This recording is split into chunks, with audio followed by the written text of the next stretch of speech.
So, Chris, I want to have a bit of a chat about what worship is. You know, when you ask people what is worship, and they just go, oh, life is worship, my whole life is worship. And then sometimes people think it's the thing you do when you do the singing at the beginning of the service. Could you define for us, as a writer of many books and hymns, I believe, and prayers, what you think worship is? Right. Well, you're right that you ask people what worship is and they'll come up with different answers. And you know, the thing about singing is that people will say, well, now we'll have a time of worship, as though the rest of the service isn't worship, or even the rest of life. When I've asked people what is worship, and often I've been in classes and groups of people, and they've asked me to talk about worship, and I said, well, you tell me what is worship. They'll come up with different answers, and some of them will be quite narrow answers, like it's about devotion, or it's about adoring God, or it's about gathering for fellowship.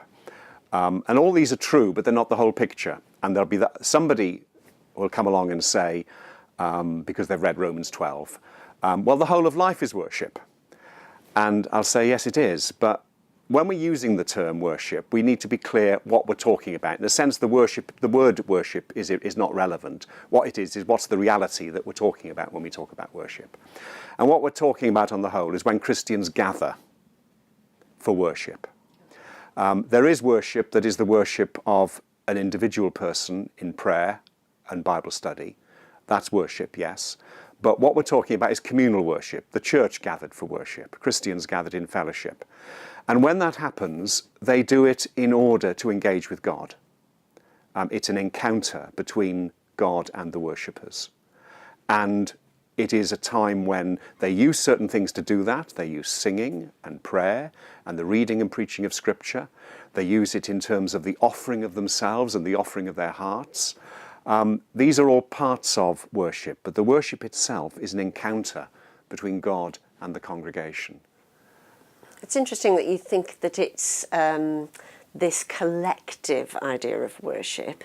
There would be many people who would say it's not essential to gather to worship, or where two or three are gathered, he is there, and that our outward expression of worship is to do with our habits and inner expression of worship. I imagine you'd probably still agree with that. But you do place a very high emphasis, don't you? You spend quite a lot of your time preparing to lead worship on a Sunday, probably more than I would, and probably more than most people who are leading worship. Could you just talk about why you think that's so important to get this right when we gather? Well, I think there are different kinds of preparation. I don't, despite what you've said about me and liturgy, I would say that 90% of what the words I utter in worship are extemporary. They're spontaneous.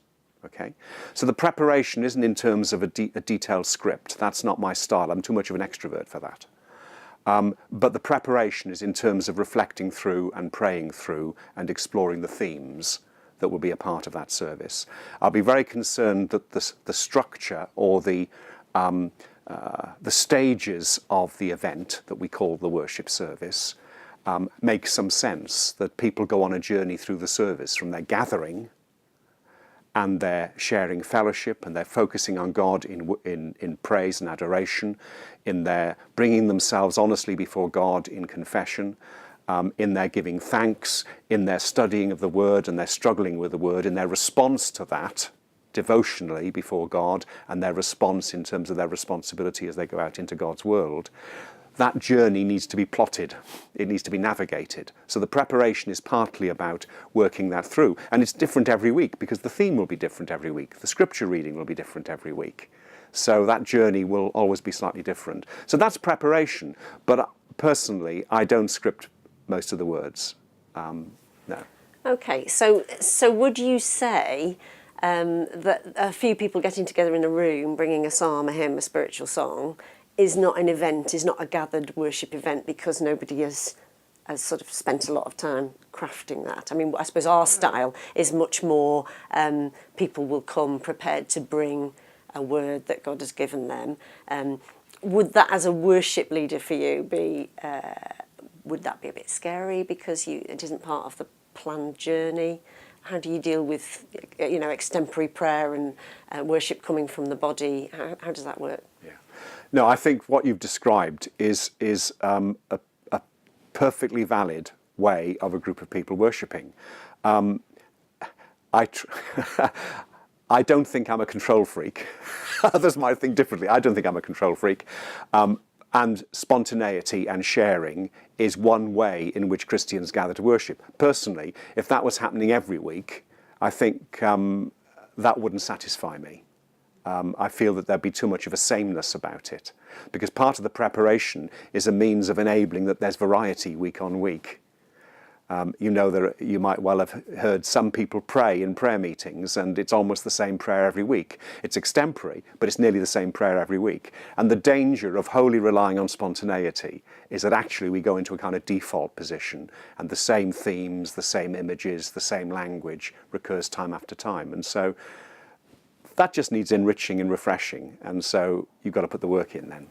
It's interesting, you were a co-editor of the Gathering for Worship book that many of us as ministers are absolutely reliant on for particularly funerals, weddings, times when extemporary words may fail us. So what's the place of liturgy, and do you think Baptists have lost it a bit?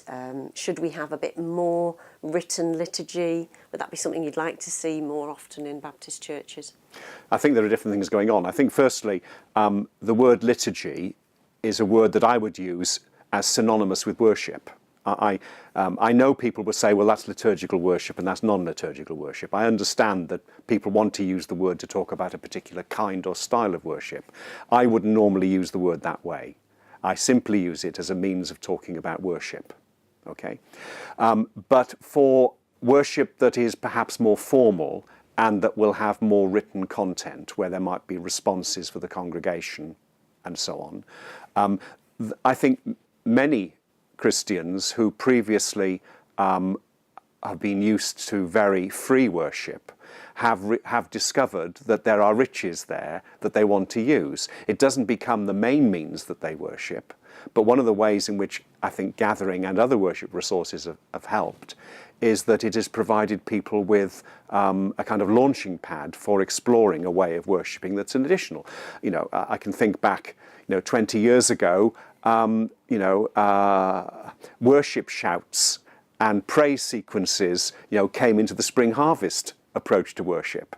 So this is nothing new. There's a kind of blending and a kind of weaving of different styles.